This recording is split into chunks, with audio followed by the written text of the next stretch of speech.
Hey everyone, welcome back to the Other Side Chronicles. It's Stephen here again. Welcome all my kinfolk and friends here in the wild and wonderful Puget Sound, here in the little hamlet of Burien, Washington. Um, I apologize. We missed last Friday. Things kind of fell apart and we didn't get an episode out, so I apologize. So we're back on track. And I'm so excited today because speaking of kin, she's not my kin, but she's from the hollers and all those weird places that I've talked about before on some of the episodes of where I'm from, which is southern. You say Missouri or Missouri? I just got to check in. It depends, but I grew up here hearing Missouri. Okay, good, because that's where I stand. That's where I stand. Sarah, Neoma, welcome. Thank you so much. Thank you for having me on the show. I'm very excited to visit with you today. Yeah, great. And like I said, I'm sitting here in Northwest Washington, but I'm from that part of the country. Um, uh, Sarah is a Carthaginian. Is that how you say that? Did I say that That's right? right. That's right. I Is it- grew up in Neosho, but for the last over a dozen years now, I have called Carthage, Missouri home, and it's a beautiful place. I love it here.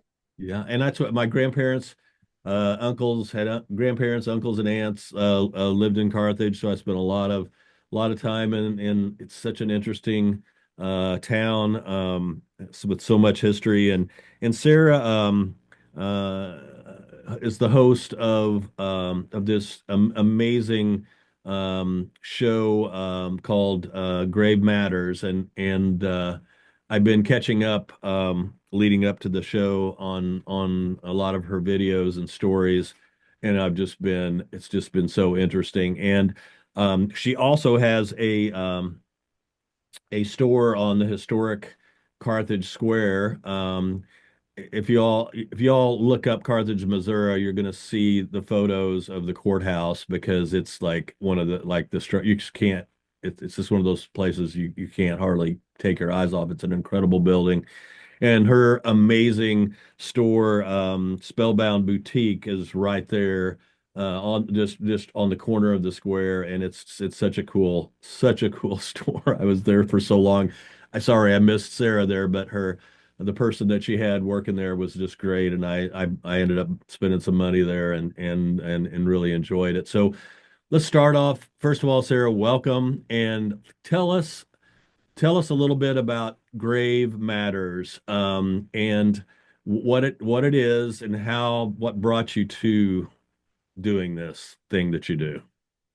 Sure. So, Grave Matters really began. It's really my passion project. It began because I have always had this enduring fascination and love for historic cemeteries, and really historic places in general. Old buildings, old towns.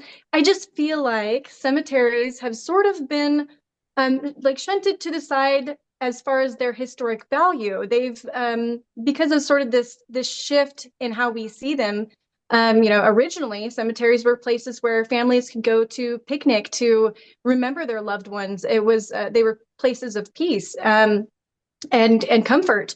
But I feel like this shift in how we view grieving and death overall um, has resulted in a shift how people view cemeteries. They're seen. There's sort of this. this sense of fear that hangs over the word cemetery or graveyard now. They're seen as mostly just spooky places. And I think because of that, because of sort of that attitude, they tend to be neglected sometimes, especially the more rural ones, the ones that are kind of out in the country. Unfortunately, I saw a lot of these beautiful places, historic places, places that held 1,000 stories being neglected. And I thought, what could I do in some small parts, some small way? What could I do to just shift the narrative or to open a dialogue to talk about their historic value and bring awareness and just really lift them up and have people see them in a new way. So I began this video series called Grave Matters. I just sort of jumped into it about a year ago because it had been swirling around in my mind for the longest time. And so I just kind of jumped in and started doing this video series in which I talk about real life stories of the people that are interred in these old historic cemeteries and revive their stories, tell them, talk about the headstones themselves. Like I said, just a way for me to spark a conversation about preservation. Right. So I'm jumping to one of the videos that I watched that I think it was you were on kind of on a project, a research, trying to find this particular cemetery, and you ended up finding it out in the middle of the woods. And I loved that. I loved that story because you were literally walking out and brushing off debris off of this, you know, cemetery that obviously no one was taking care of.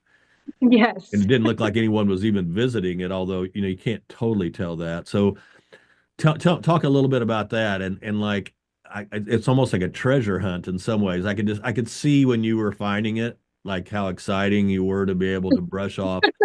But at the same time, you're looking at history, right? All this, you're unearthing almost like it's a opening up a box that hasn't been opened in a while, right?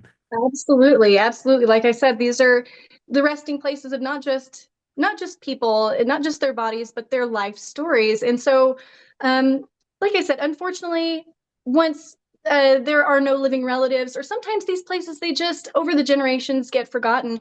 In this area, there are a ton of cemeteries that I call them cow pasture cemeteries, where they're either on private property or they're just kind of out in the woods, and people have sort of forgotten about them. And so I've kind of made it my mission to find these places, to document them if I can, to document who's buried there, names and dates, and hopefully, like I said, garner some interest in preserving them so that they can be restored and can be places uh, to visit for future generations. So even if you don't have familial connections, I feel like they're places of beauty, they're places of historical value. And so these cow pasture cemeteries, the ones that are truly endangered, I do have a special interest in them.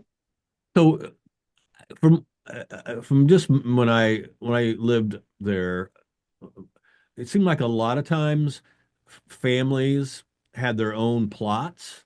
Like there was family Yes. plots on the property itself, right? So you would you'd be sitting on the porch and you'd look off in the distance and there'd be a little wrought iron, um, Yes. with the families.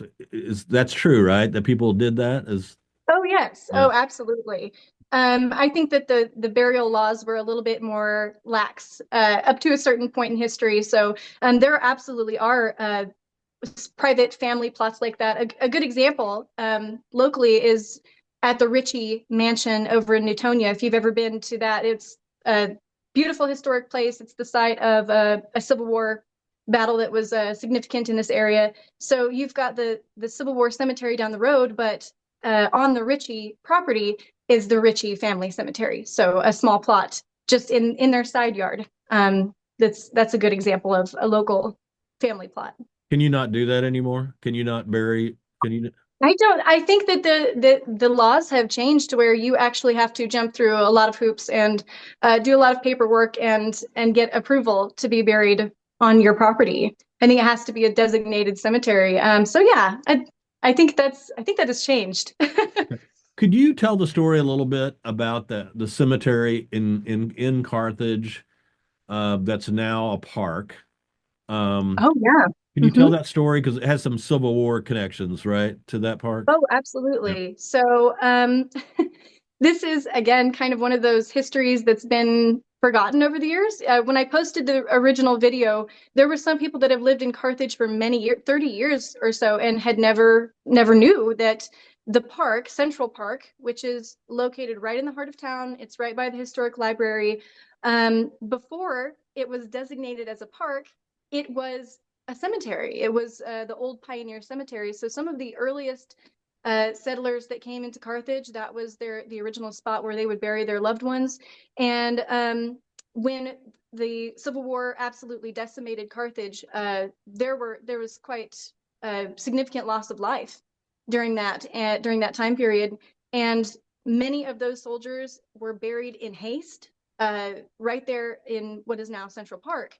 And when Reconstruction happened and the city was looking for a place of recreation, some place to designate as a park, they chose that place for some reason. I actually don't know the reason why they chose that particular spot, but they were able to acquire the land, and of course, it required them to move all of the graves that they could locate and disperse them in different cemeteries around the area. So there were a lot of Civil War soldiers uh, buried there. Some of them were able to be identified, and others not. And the ones that I believe the ones that were not able to be identified were left in place. So there are still burials in Central Park as we know it, where we I see people every day. It's a gorgeous place. There's a big statue of Marlin Perkins, which may be another future episode. Mhm. So this gorgeous park, gorgeous fountain, wading pool, just holds a history that people have sort of forgotten about. And it is still a burial place, even though there are no markers there. I'm sorry, but my mind went straight to the movie Poltergeist, where these dead people are going to start floating out of the wading pool and Oh, marching out of there. I mean, there are some places throughout Carthage that, just like the actual Civil War battlefield, the national designated battlefield there, that people have reported some strange activity because of because of the activity during the war, of course, all of the loss of life, the tragedy that occurred there, but also because there are still burials there. There are still graves that that are unmarked. That we don't know exactly where they are after all of the passage of time, but there are still burials there, and people have reported some odd spiritual activity. All right, so which takes me segues right into my favorite subject, which is ghost stories. So, I know what you were saying earlier that, and I have friends and relations that are death doulas, do a lot of work, with helping people kind of reconnect with that process, and Mhm. um, um, you know, there used to be a lot more at people would when people would die, they would spend time laying in their people's living rooms for a while so people could come Yes. and see. I mean, things have changed a lot. And you talk about, cemeteries being kind of to me, cemeteries have always been spooky. And you know, um and I have, I definitely am different than a lot of people where there's certain times of the year, certain places where I feel like the veil is a little bit thinner Oh, I between agree. I between agree. our world and other world, and so I've always I love going to cemeteries. First of all, if I'm traveling and I see an old cemetery, I stop because I just think it's just such an interesting. It's like a museum to me, like Absolutely. walking in a museum. Obviously, you feel the same way. But I also like going to cemeteries on Halloween and when the moon is full and things like that because there is just something about um, that. So that leads me. I got to get a good ghost story from you because I know from some of our previous conversations, I know your store has some stuff going on in it. So give me a ghost story or two. Okay, absolutely. Here is a cemetery ghost story. All right. So you're right about them. So they are places of peace and comfort and historical value, but they also can be delightfully spooky places. You're right that they do seem to have. I mean, they're emotionally charged places. These are the final resting places of people who were loved, people who had whole lives, and people that mourned them. So, absolutely, they are places that can be a little creepy. It can feel a little charged up sometimes. So a good story. I have a favorite local cemetery, and it's the great big cemetery just on the edge of town over on Baker Street in Carthage. It's Park Cemetery, and some of the most, I mean, it's a cemetery full of people of all walks of life. My Rich grandparents are buried people. there, so yeah, Okay, yeah, okay, so you yeah, know all yeah, about it. It's a yeah. gorgeous, gorgeous cemetery. Mhm. Just absolutely beautiful. Big mausoleums, millionaires, poor folks, all kinds of people buried there.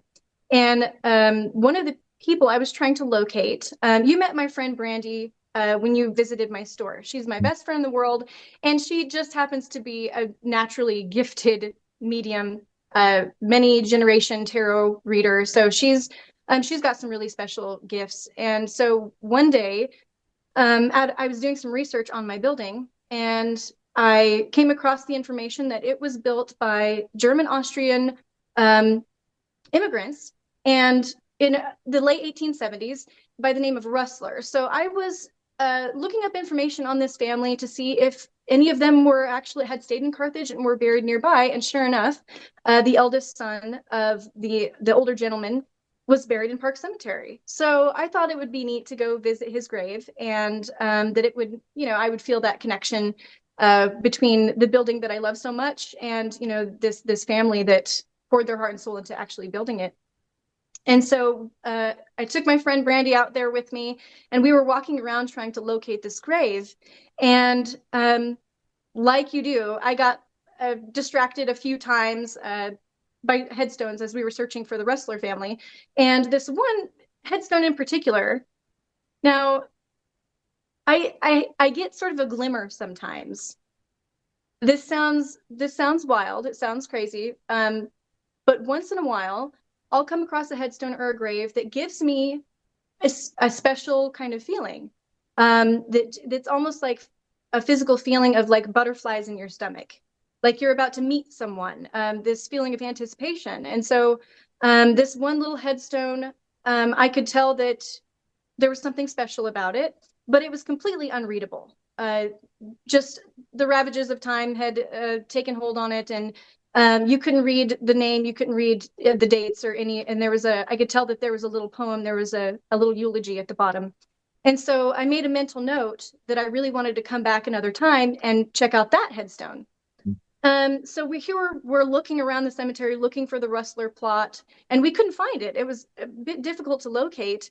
And on a whim, which sometimes takes a hold of me, I said, well, heck, maybe the spirits could help us find this grave. And I had this silly phone app. It was really in jest. I wasn't really being too serious about it, but I had this silly little phone app that's like a spirit box. And I had never tried it before, but I whipped it out and I said, maybe it'll point us in the right direction. And nothing really significant came through except a name. And it said as clear as day, Doreen. And I thought, well, that's funny. That's a very specific name. That's an unusual name. And but I didn't think anything more about it at that time. And we found the Rustler family. We went about our business, but the next week I couldn't get that little headstone out of my mind, the one that was so overgrown. And so I go back with my cleaning supplies and my brush, and as I cleared away all of the material on it, the name on there was Dora, Mhm. short for Doreen. Mhm. And that kind of blew my mind. So I took it a step further, and it had a really unusual poem on it too, one that I'd never heard before that was quite a sad little eulogy. And so I took it a step further. My curiosity often gets the best of me, and went down the historical research rabbit hole and revealed an entire story that of family tragedy that would rival the Lemp family. You know, the famous cursed family in St. Louis, the Lemp family. Mhm. Um, just this entire saga related to this family, and was able to locate a ton of information that's going to be a future episode, having to do with there was murders, there was suicide, there was abandonment, there was some controversy during the Civil War connected to this family. So it was like I was called specifically to tell this story, Yeah. and it would be very hard to convince me otherwise. I think when there are too many synchronicities, it Mhm. goes from being what someone would consider coincidence into um, the paranormal Right. for me. Yeah. I mean, I've had things happen to me similar, and I feel like sometimes I feel like I'm trying to make sense of it, and then it's all just I break it down into a more of a simple thing where I'm literally just getting a nudge. Like I'm Right. just getting a nudge. Like Absolutely. like you're on the right track, but just you're maybe you're missing something, and Hmm. that's kind of the feeling I get sometimes. Sounds similar. Right. Yeah. It's a like I call it the glimmer. I get a Mhm. glimmer, and I just recently started to sort of discuss this part of Grave Matters because I have such a deep and profound respect for history as the facts tell it. You know, I try not to sort of inject myself into that historical context too much as far as my opinion, but I feel it became such an intrinsic part of what I was doing. It became such a an important player. Mhm. This sort of this communication with spirit, I guess, that I felt it would be disingenuous to not talk about it.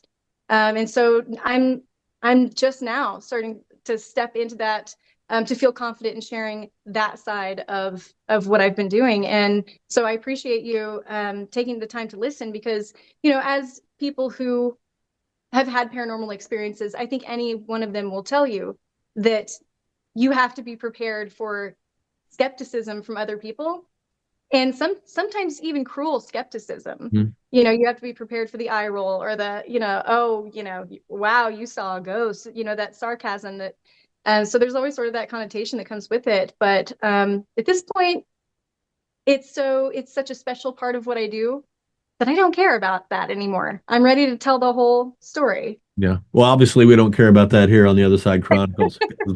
So that's why we're always, people will say that's just a bunch of hogwash, and I'm like, you know, um, everybody has their own opinion. I'm not going to say and people say, well, are you people? You always, I ask this question to people. I get it asked like, are you a skeptic?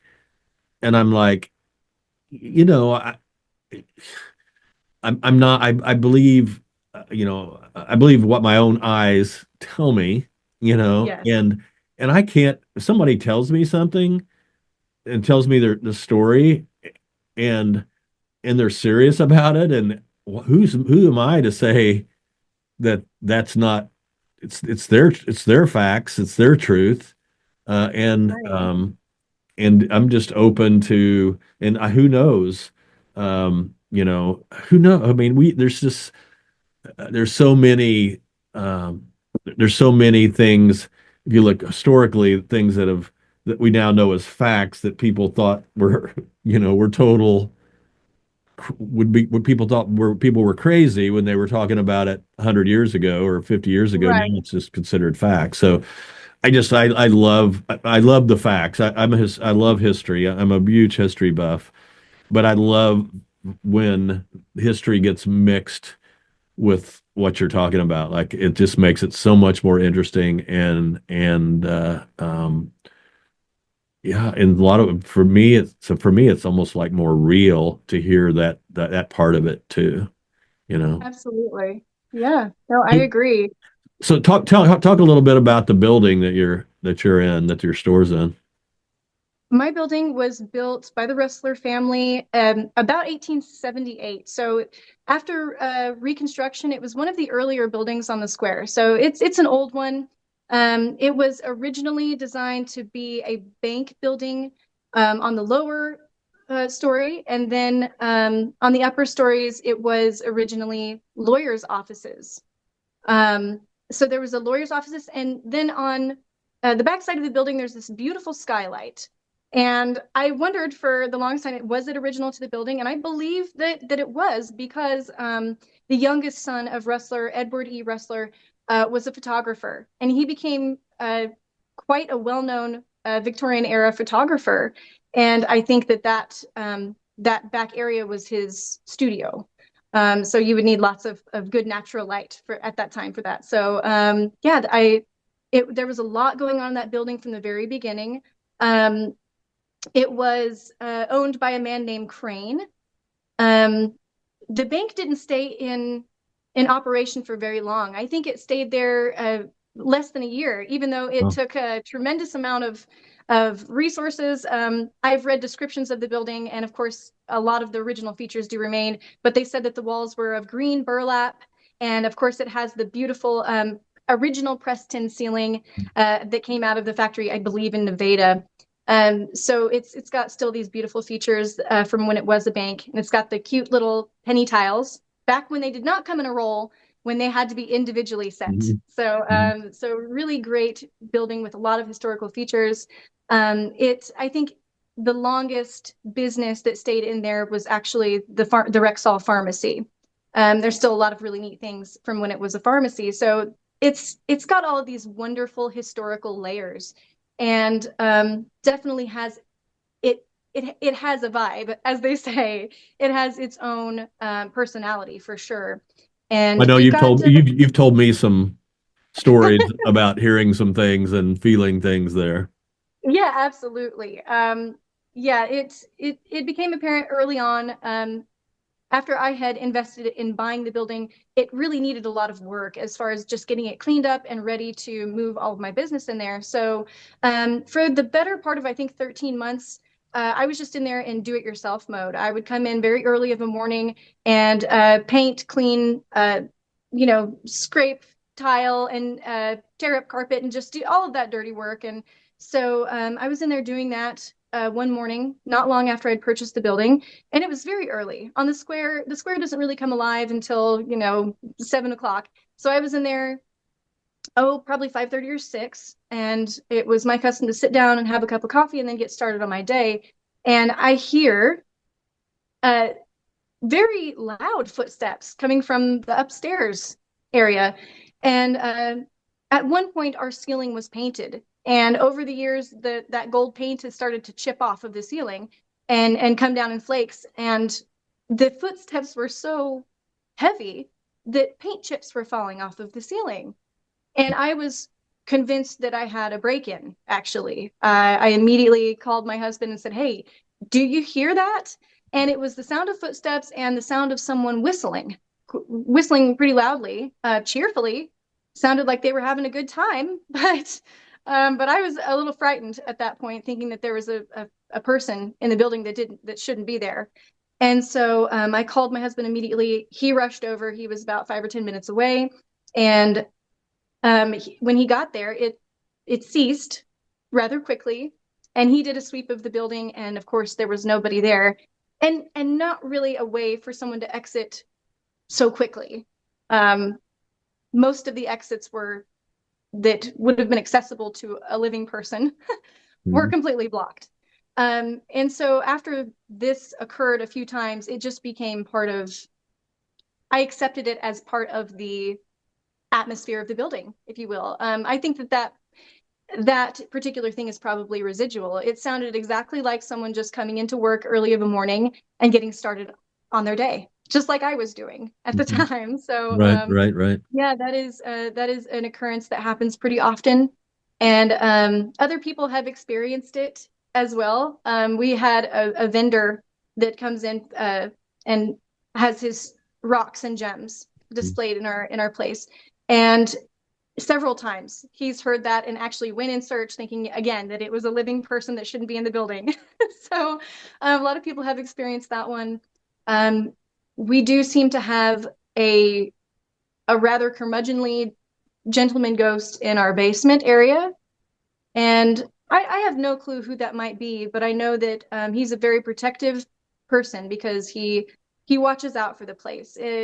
He's frightened more than a few people that he considered riffraff out of the building, and in particular men. He seems to be a bit more suspicious of any man who's poking around in the basement where he thinks that they shouldn't be. He's never scared any of the ladies that work there, so that's why I say he's a gentleman. He's never frightened any of the girls, but he has scared off a few men. One guy that was down working in our basement uh, was working on our breaker box, and he had his flashlight, and he was a little spooked out anyway, so he was kind of looking around the basement, and as he turned back to the breaker box, he said he felt two large hands come down on his shoulders, as if to say, "You're done here." And he said he had never run so fast in all his life. So that definitely startled him. It probably would have startled me if I felt that in a I mean, what's the deal? What's dark the old deal? What's Victorian the deal basement. with basements anyway? It's always basements. Well, in our, I know it's always the basement or the attic, it seems like. Right. Yeah. In our building, the vault was actually located in the basement. So the old vault is still down there. Unfortunately, I wish we still had the door to it, but the vault with its great big thick walls is down there. So whoever's down there might be connected to the bank, maybe looking out sort of a guard for the vault. I don't know. So what makes you But that's think? What makes you think it's a male? um that's a good question. I suppose just a gut feeling. Hmm. I can't explain it any further than that. Just a feeling, just Yeah. more of like an older gentleman kind of presence. Yeah. One time, this is another instance. What I say he's rather curmudgeonly because he doesn't appear to like rowdy music. Um, where I had my parents down with me, helping me again early on when I was sort of clearing everything out of the basement and cleaning, and they had taken their little radio down, plugs into the wall, just kind of an old-fashioned radio, and they were helping me doing some scraping and painting in the basement, and they had it tuned into a classic rock station, and my mom was down there by herself for a little while, and she said the radio just turned off. And because it's an old building, because there's lots of possibilities that it could just be electrical, she went over and she turned it on and off, and it came right back on and was no problem. And she went back to work for a little while, and it wasn't very long after that she turned around just in time to see the actual cord yank out of the wall. And that surprised her greatly. She said at that point she thought, I think it's probably the station. We need to listen to something else, and never had any problems with any other music. But anytime we do play rock and roll in the building, we have some kind of problem. Either it stops working or we have a short circuit. I did not get to witness, unfortunately, the cord pulling out of the wall, but my mom, she's an honest lady. I don't think she would make something like that up. Right. Right. Right. So I ask this to people a lot that have a lot of these experiences.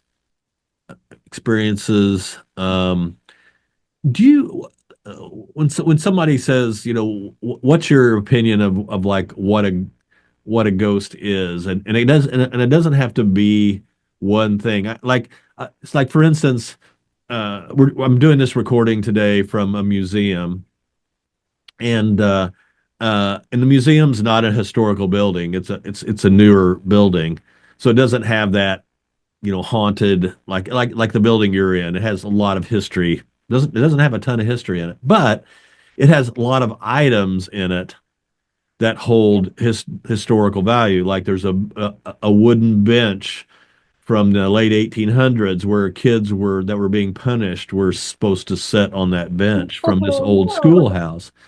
Um, uh, and the volunteers and people that work in the museum ever since the museum opened have reported things like you're saying, like footsteps and things being moved around, and so there's um, a lot of things happening, and they even had an investigation team of investigators come into the museum. Um, so in this case, my opinion is you have these items that hold energy that for whatever the echo of that the things that happened, or in maybe in your case it's a building that holds that same thing. I know in one of your episodes you talked, and we don't have a ton of time here left, but in one of the episodes you were talking about Carthage marble, and which is something that was kind of famous of the time. A lot of the historic buildings in Carthage are made of that. That actually certain kinds of stone even can hold energy more than other kinds of stone. So I mean, so like when you hear that when the gentleman down in the basement or the whistler, you feel that it's it's it's an actual like this is a wandering ghost that can't find his way, or is it something like an echo you feel like of past, what's your opinion on that? Oh, that's a good question. So, I do feel that over time, it's just like when you set a glass down on a coffee table and it makes a ring.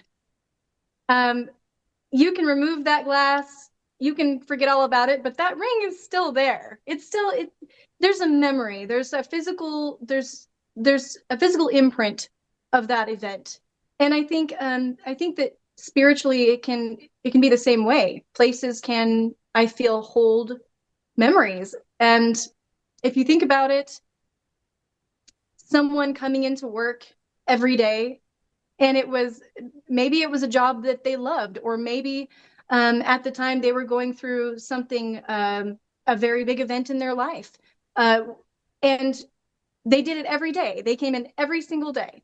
um, who's to say that just like a stairway doesn't get worn down and there's evidence of that, who's to say that spiritually it doesn't soak up some of that energy as well? I think that there's absolutely there's residual energy all around us all the time.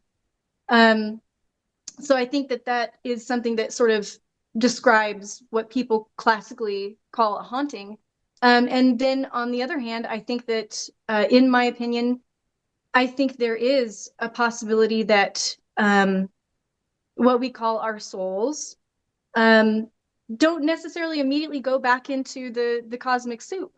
I think that there could be reasons for people to want to linger or to stay, and that some part of them does, if not their physical self, something continues, and that there's still that they still feel like they have a purpose, or a reason, something to take care of or to do, or something that prevents them from moving on. Uh, Even in our living lives, sometimes we experience events that we have a great difficulty moving on from, that we think about our entire lives. Yeah, So I don't see why, on the other side, it would be any different. yeah. I think that was the best answer I've ever got. So we're gonna put Oh, that thank one. you. We're gonna save that one, folks. That was a great. That was awesome. Thanks, Sarah. That was, Thank you. so we're out of time. So tell people that are listening where they can find you. What's the best way to hear some of your stories? So right now, I'm primarily on social media. You can find Grave Matters on Facebook. You can find Grave Matters on Instagram, and I am soon launching, coming up in May, launching my YouTube channel. So there will be a YouTube presence coming up. Just search Grave Matters, Sarah Neoma. It should pop up on social media. I would love for you to come check out the videos that I have so far, and I've got a lot of exciting things coming up as well. So I really appreciate you hosting me today.